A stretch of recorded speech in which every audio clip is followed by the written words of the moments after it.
right, so here we go. 5, 4, 3, 2, and 1. All right, folks, welcome back to the Trauma Therapist Podcast. Guy McPherson here, and very excited to have as my guest today, Nick Arnett. Nick, welcome. Thank you. Good afternoon. All right. So Nick is author of the Stress Management and Crisis Response Pocket Guide, as well as the upcoming book, Stress into Strength, Resilience Routines for Warriors, Wimps, and Everyone in Between. He's a critical incident stress management and resilience leader and instructor, a fire chaplain, wildland firefighter with the Spring Valley Fire Department and the U.S. Forest Service, and former paramedic with experience in domestic and international disaster response in medical communities, crisis intervention, and chaplain roles. To describe the book, there's a kind of blurb here that I'd like to read because I think it's pretty interesting. It said that this is not another, quote, how to lower your stress site. It's not about avoiding stress or how to get over or move on from trauma or grief. It's about performing your best while challenged. It's an invitation to seek balance and connections rather than one-dimensional fixes. If we grimly regard an experience as a horror to be buried and forgotten, we'll never find or make meaning. If we ignore trauma and pretend that life is all unicorns and sunshine, we'll discover sooner or later that our brains, bodies, and souls are holding onto the pain anyway. Nick, welcome to the podcast. Thanks. And if I could just clarify, the book Stress into Strength is out. Okay. It's in worldwide distribution, pretty much any bookstore or online bookseller. Awesome. Print and ebook and audio. Perfect. We'll have that linked up here at the show notes page at the traumatherapistpodcast.com. Before we get going, Nick, share with the listeners where you're from originally and where you are currently. So I grew up in Pittsburgh, Pennsylvania. That's where I first became a paramedic. And then a few years after that, finished college, moved out here to Santa Clara, California, where I live now. Although during fire season, you can find me pretty much anywhere in, especially the Western United States. Okay. So let's get into it here. How the heck did you get into this field? Through a very difficult experience, like so many people I meet who works in especially peer support and critical incident stress management and public safety. Our niece's husband was a U.S. Marine who was killed in action on November 10th, 2004 in Fallujah, Iraq, which happens to be the Marine Corps birthday, as any Marine knows, which means I always know where to find Marines on the anniversary of the day he died.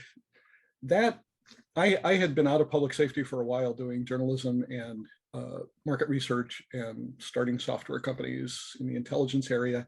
But when Wes was killed, what I think it did was made me realize I was carrying around a lot of old baggage. So I actually reached out to our Bay Area critical incident stress management team for help, and they absolutely were helpful and then invited me to join the team. So that was 18 years ago, and now I've probably done over 1,000 crisis interventions. I've become an instructor and write books about it. Can you say more? What do you mean when he was killed, you realized that maybe you were carrying more baggage? Say more about that. My most vivid memory of Wes, I actually never spent much time around him, but the night before the wedding, he had already served one tour in Iraq and clearly had been through some very, very difficult stuff.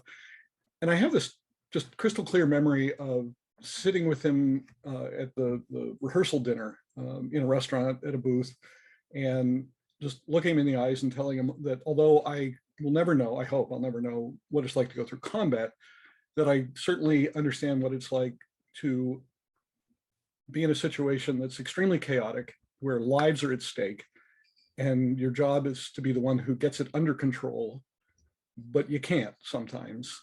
And basically just wanted to let them know, hey, even though I can't pretend to understand combat, I have an idea of how difficult that sense of everything being out of control and helplessness when the stakes are enormous is. And we just sat there looking each other in the eye for a while. That was actually the last time I ever talked to him, because they got married. He got a month later, I think he got, or no, it was, I don't remember the timing, but anyway, never saw him again. And I think just one thing I think it did is it kind of mirrored a friend of mine who was a firefighter who was killed in a house fire when I was actually his age, Wes's age, so early 20s. And I was, he was actually a little younger than me. I think I was 22. He was 19, and killed in this fire. And I think when you're 22, you have no idea really how to grieve, especially something like a line of duty death. So to this day, I still sort of am uncertain if I've ever really processed, or whatever the right word is, the death of my friend John from, this was 1982, I think.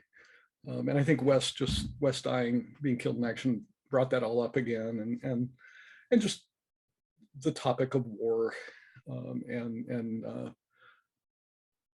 know, for John, there's a memorial plaque to John that has, I think it's actually John 3:6. No, that's a quote from the Bible. And right now I can't think of what the verse is, but greater love has no one than this, to lay down one's life for one's friends. That was the central theme of John's funeral back in 1982. And then it became something that I needed to wrestle with a lot, I think, after Wes was killed. During my career in software, I actually was involved in developing intelligence systems, including the one for some systems for the White House Situation Room. And those systems were intended to assure that the president's daily briefing was objective.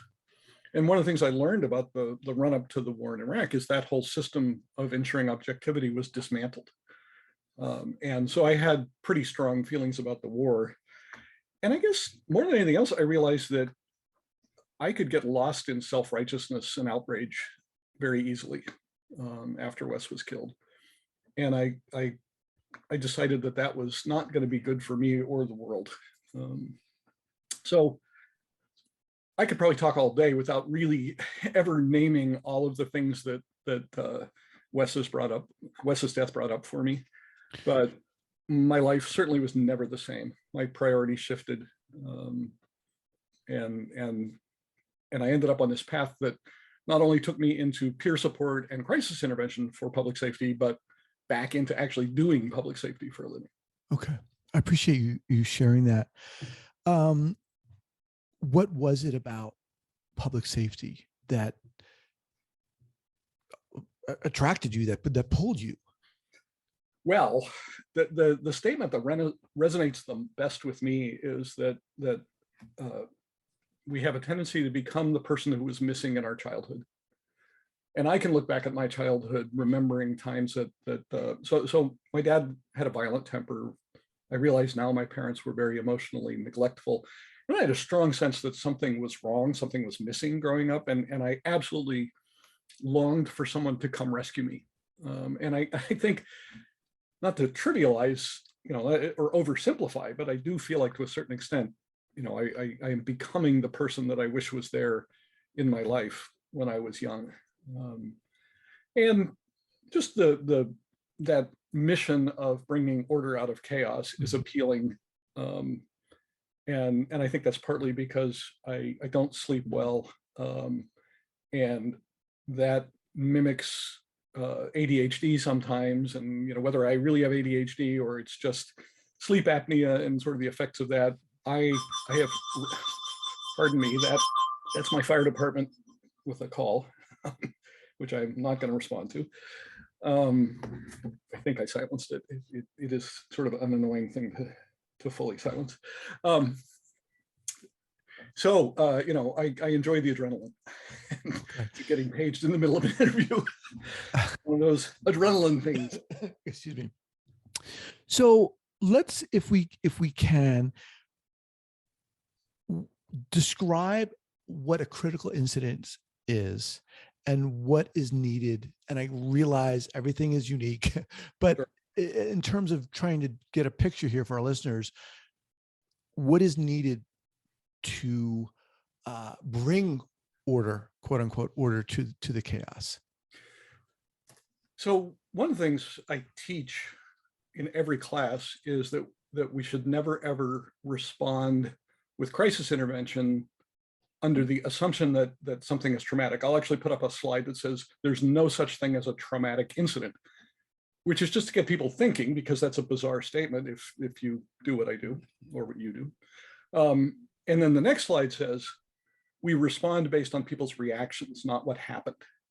So and I tell the story of I think it's an EMT here in Silicon Valley who assured me that she was perfectly okay doing CPR on babies. And most are not. Most of us really struggle with running a code on a baby. But she's a great example of how, what might be traumatic for me is not, apparently, we have to take people at their word, not traumatic for her. And she's run lots of codes on babies, and she seems to be doing okay. So a traumatic incident, the definition we work with in terms of responding is incidents that provoke very strong emotional reactions from the people involved. And involved can mean a lot of things, from directly involved to actually us as we hear those stories. Secondary vicarious trauma is absolutely real. We need support ourselves. And the other big thing I teach is I teach people to say what I say to people when I meet them after a critical incident, which is, I'm not here to fix this or make it better.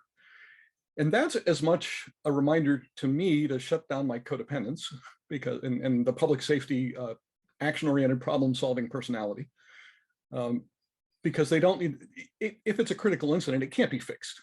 Somebody has died or something equally horrible that there's no do-overs.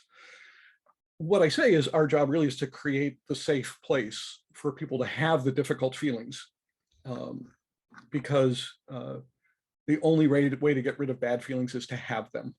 And I like to compare that to what Shrek says about farting: better out than in.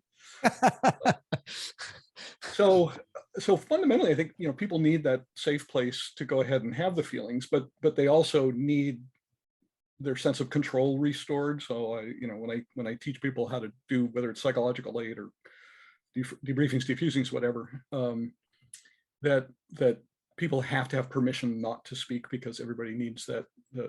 Everybody has the right to decide what and when and where to talk about things.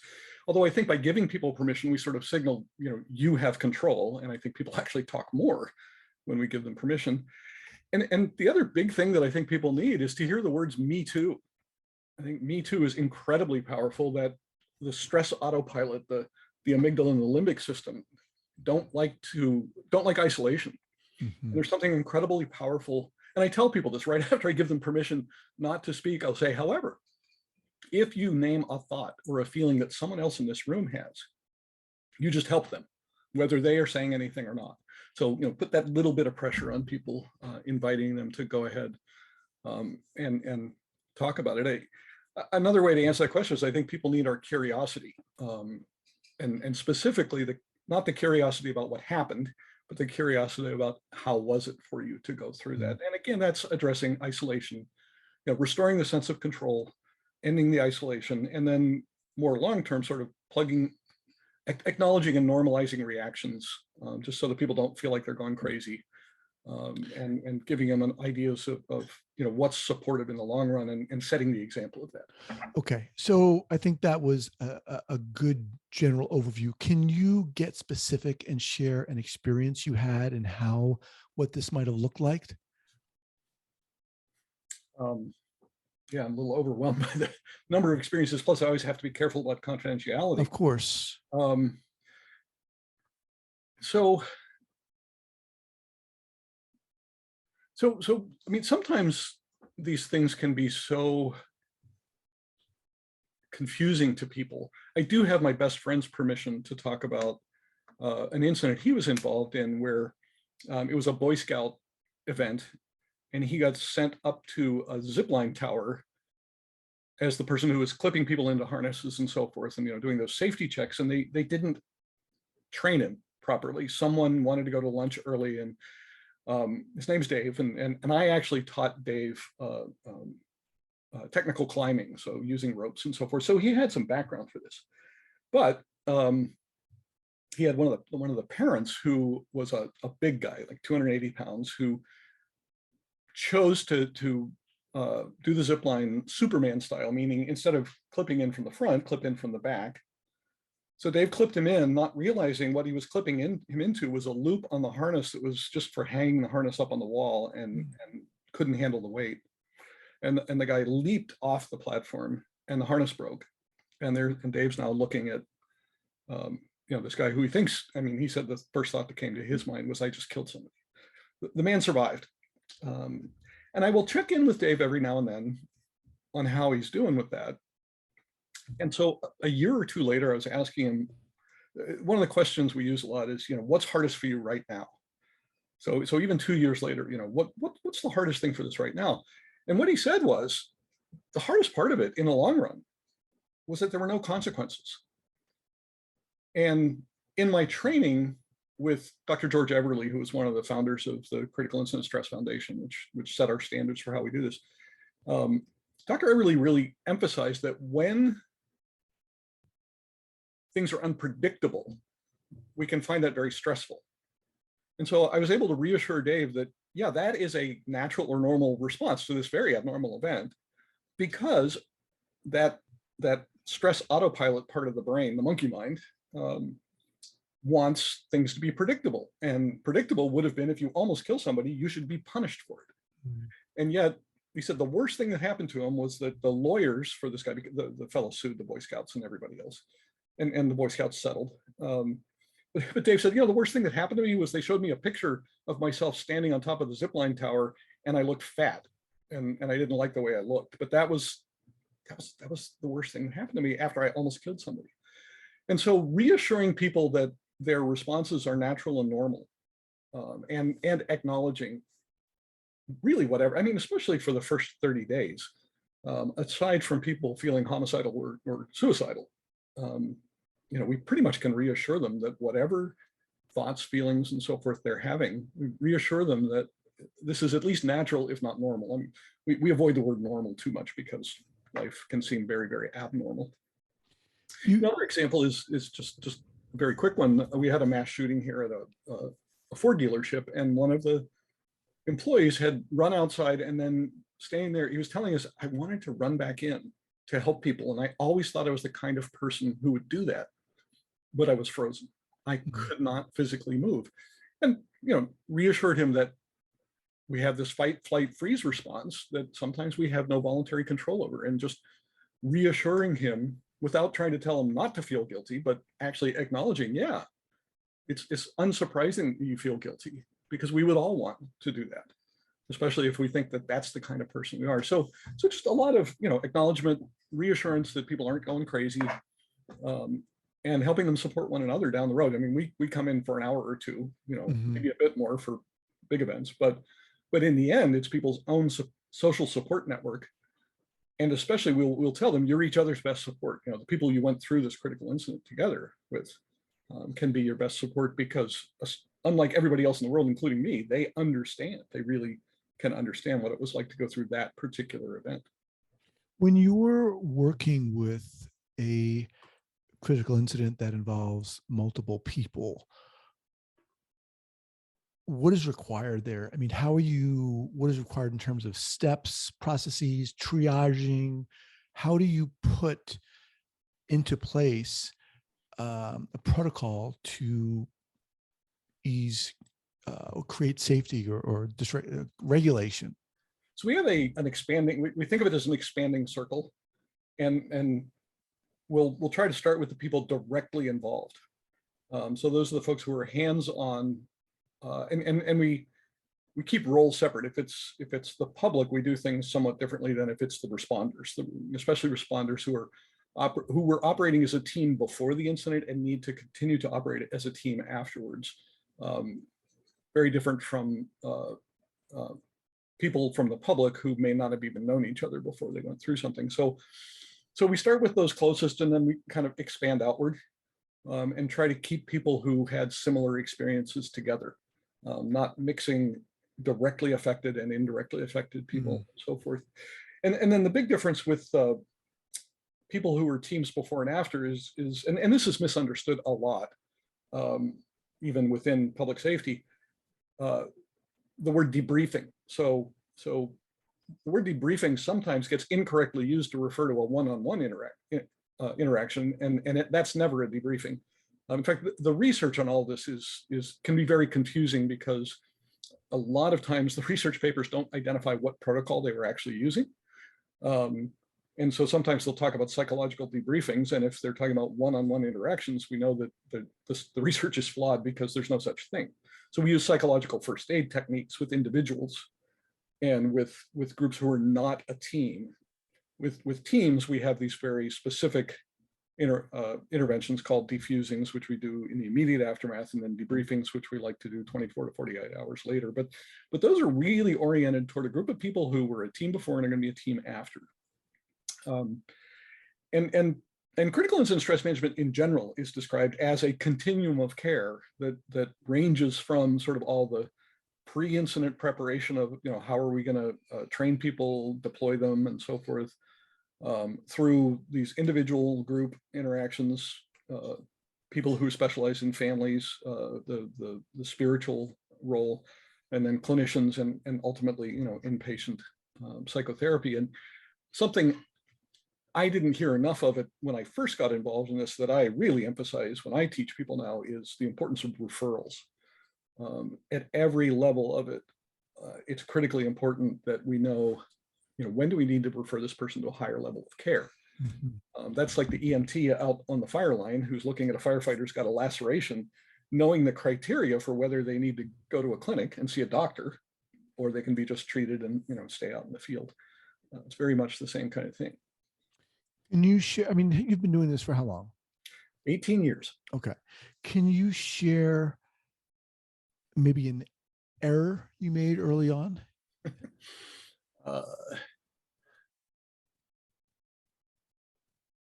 Well, I think failing to be very aware of referrals, as I just mentioned, that was not I think when I started getting training from people like George Everly and Jeff Mitchell, who were the founders of the International Critical Incident Stress Foundation, I think they really pounded into students the importance of being very aware of when to refer.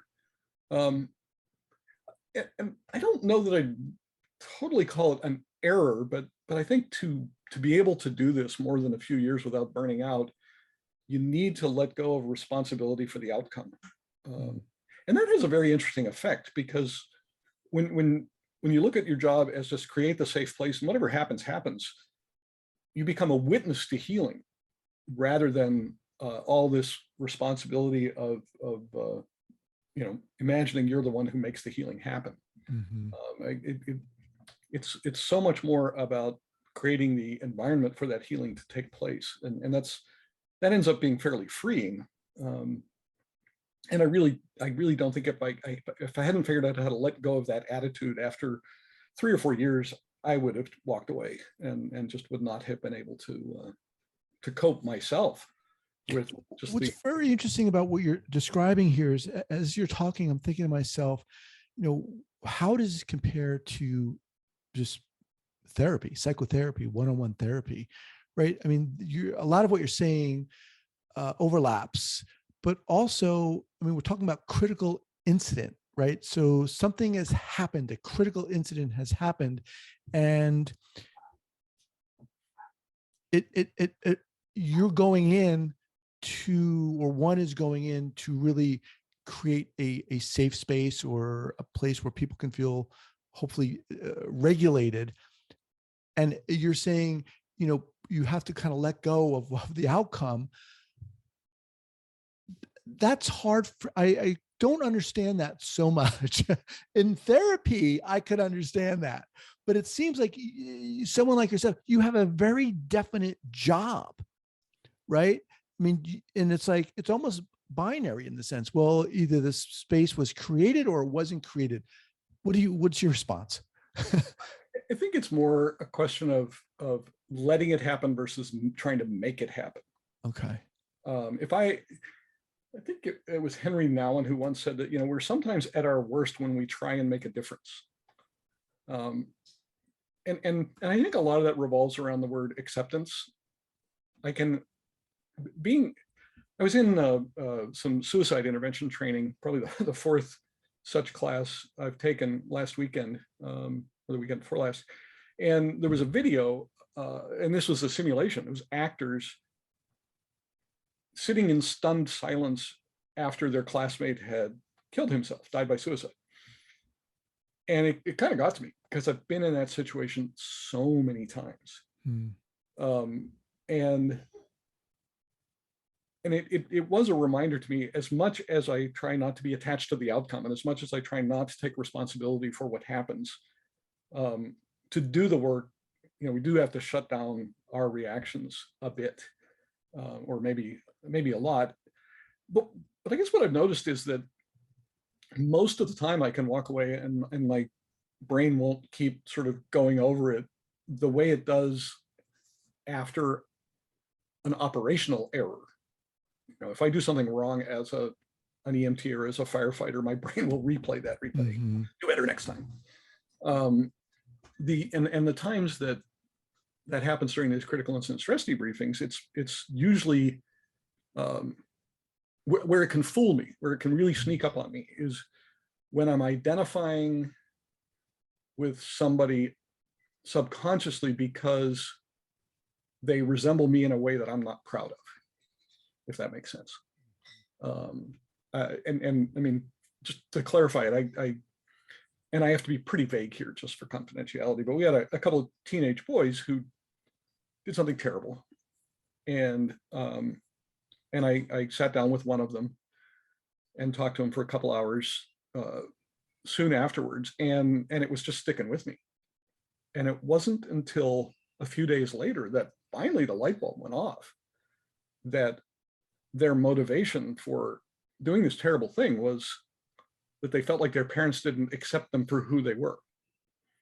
And it's like, oh goodness, that's very familiar to me. And then my brain kind of let go of it, and I could move along and not have it sort of bothering me. But part of the challenge, I think, in doing anything like this is just to notice when that's happening, because some of those things,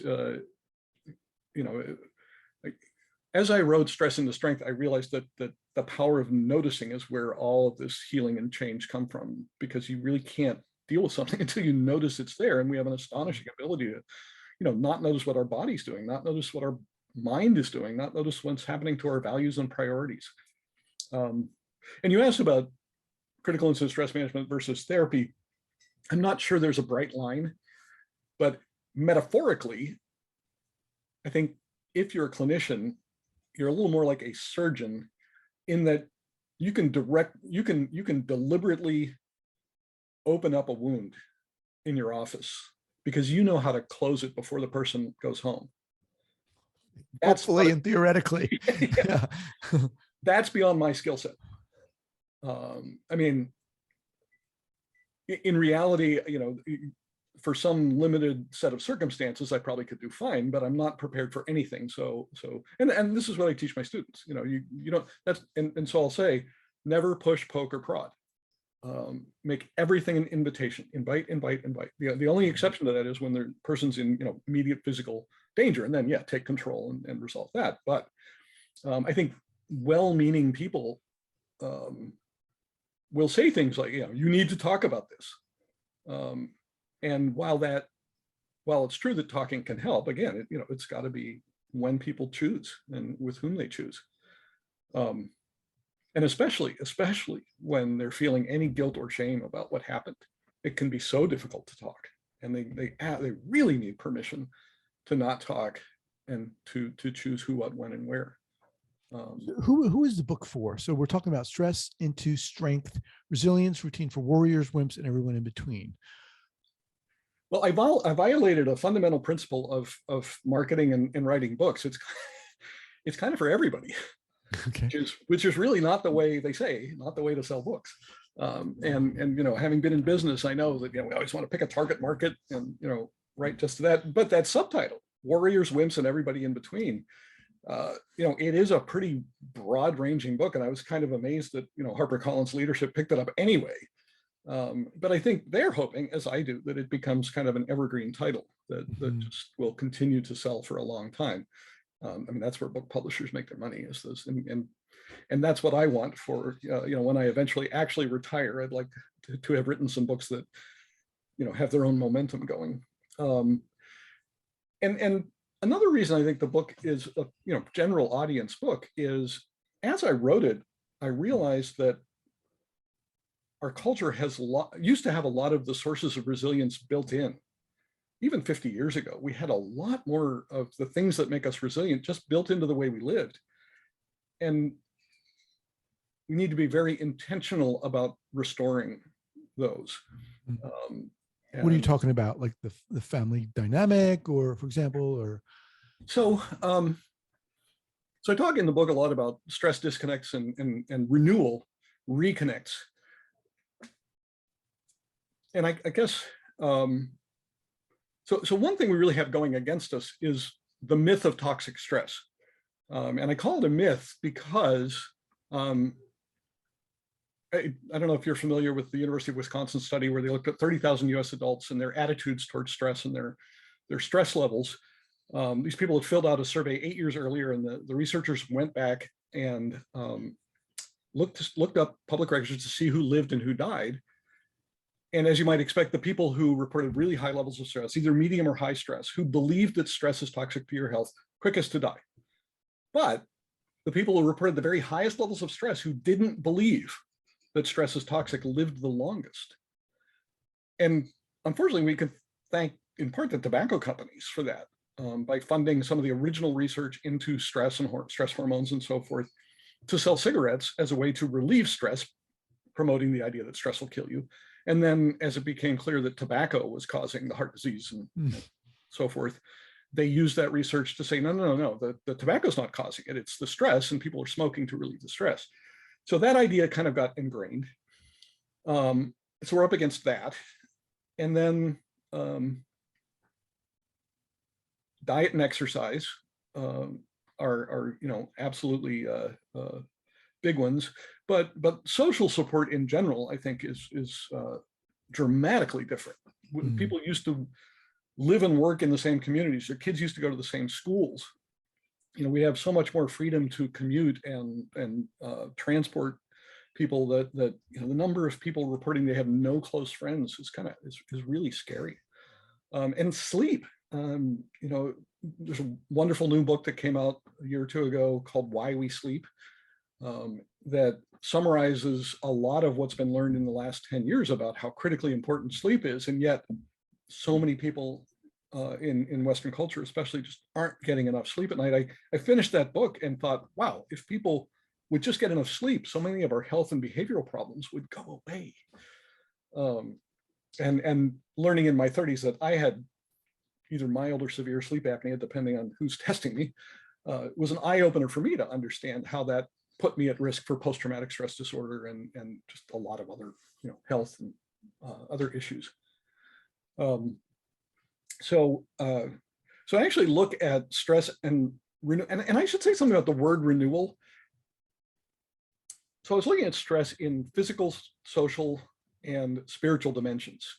And the social dimension, one of the insights I had there was that has everything to do with our ability to think clearly and self-regulate emotions. And then when I say spiritual, I'm talking about a sense of meaning and purpose and values, priorities, and so forth, above and beyond just self-interest. And I realized that it is the combination of those stresses with renewal, physical, social, and spiritual renewal, that builds strength. Just like going to the gym, you stress your muscles by lifting weights. You do it at the right rhythm and interval and amounts and so forth, and it's going to be peculiar to you. You need to figure out what you need because everybody's a little different. But then you also need the physical renewal, which sports medicine calls recovery, but I didn't want to use that word because you get outside of sports and that sounds like we're talking about addiction and recovery. So that wasn't the right word. But you got to get your protein, your sleep, your rest, and so forth, and then your muscles grow, or at least you maintain your strength, your physical strength. And I, through reading, especially Brene Brown, I kind of realized that those friendships, having people we can get real with, I think we have that really deep need to have people in our, and I think COVID taught us we really need diversity in that social support of people we can just be real with. And I realized that's kind of like going to the gym for the brain, but we're not getting a lot of it. And social media is almost the opposite because it's self-promotional. It's not real. I warn people, don't compare yourself to what you're seeing people post on social media, because they really pretty much only post the good stuff. And then on the spiritual side, I realized, we lose perspective, and the spiritual renewal is to get that perspective back. So my friend Dave, the same guy I was talking about before, he's my closest friend, so I have permission to talk about his difficult stuff. He lost a 2-year-old to a brain tumor many years ago. It's been more than 20 years now. And I've talked to him about, what's that like now? And he says it's bittersweet. It was horrible to see a 2-year-old suffer and then die. But it was wonderful the way the community came around them, and things like that lead us to change and it has for Dave and his wife. It changed their perspective for the good. It changed their priorities, and I certainly have experienced that too. When Wes was killed in action in Iraq, it ended up really shifting my priorities tremendously in a very good way.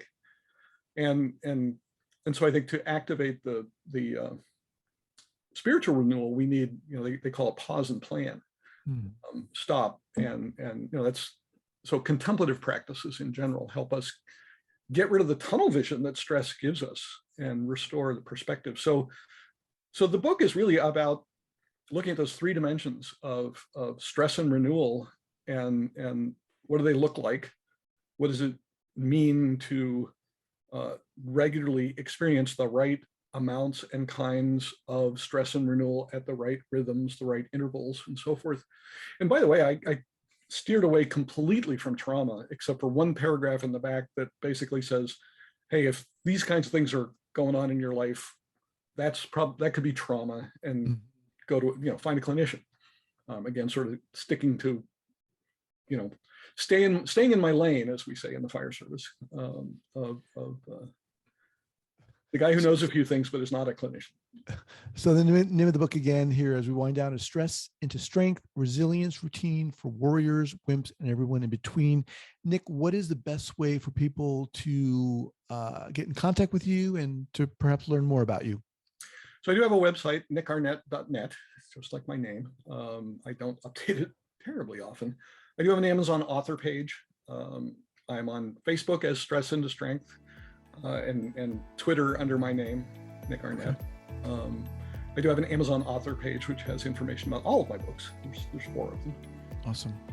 All right, Nick, fascinating. And you're one fascinating individual. I really appreciate you coming on here. Thank you. All right, sir, we'll be in touch.